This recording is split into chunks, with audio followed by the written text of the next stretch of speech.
இந்த படத்தில் இப்படி அஜித் சார் கண்ணாடியை திருப்பினா ஆட்டோ ஓடுன்னு சொல்லிட்டு அவர் ஏமாத்திருப்பாரோ, அதேமாதிரி இங்கே ஒரு கம்பெனி அவங்க ப்ராடக்ட்டை ஜஸ்ட் 45 டிகிரி ரொட்டேட் பண்ணி நாங்கள் புதுசாக ஒரு ப்ராடக்ட் லான்ச் பண்ணியிருக்கோம்னு சொல்லிட்டு நம்மளே ஏமாற்றிருக்காங்க. கனடாவில் ஷ்ரெடிஸ்ன்ற ஒரு செரல் பிராண்ட் அவங்க ப்ராடக்ட்டில் சேஞ்ச் கொண்டு வரணும்னு நினச்சாங்க.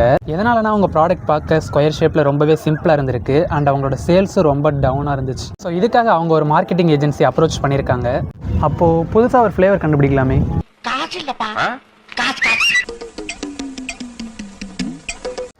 அந்த மார்க்கெட்டிங் ஏஜென்சி அந்த சிம்பிளான ஸ்கொயரை 45 டிகிரி ரொட்டேட் பண்ணி இது ஒரு புது ப்ராடக்ட்னும் அண்ட் இதுக்கு பேர் டைமண்ட் ஸ்டடீஸ்னு சொல்லிட்டு அட்வர்டைஸ்மெண்ட் பண்ணுறாங்க. அதோட டேஸ்ட் மாறலை, அதில் ஆட் பண்ண இன்க்ரீடியன்ட்ஸ் மாறலை, ஏன் வெயிட்டு கூட மாறலை. ஆனால் அந்த ஷேப்பை மட்டும் திருப்பி கடைசியில் அவங்க மில்லியன்ஸில் ஏர்ன் பண்ணியிருக்காங்க. என்னடி சொல்கிற? நீ என்ன சொல்கிற? என்னடி சொல்கிற? என்னதான் அந்த ப்ராடக்ட்டில் பெரிய சேஞ்ச் இல்லைனா கூட பிராண்ட் மெசேஜிங் அண்ட் பிராண்ட் பொசிஷனிங்கில் நம்ம கொடுக்குற ஒரு சின்ன சேஞ்ச் பெரிய இம்பேக்டை க்ரியேட் பண்ணும்.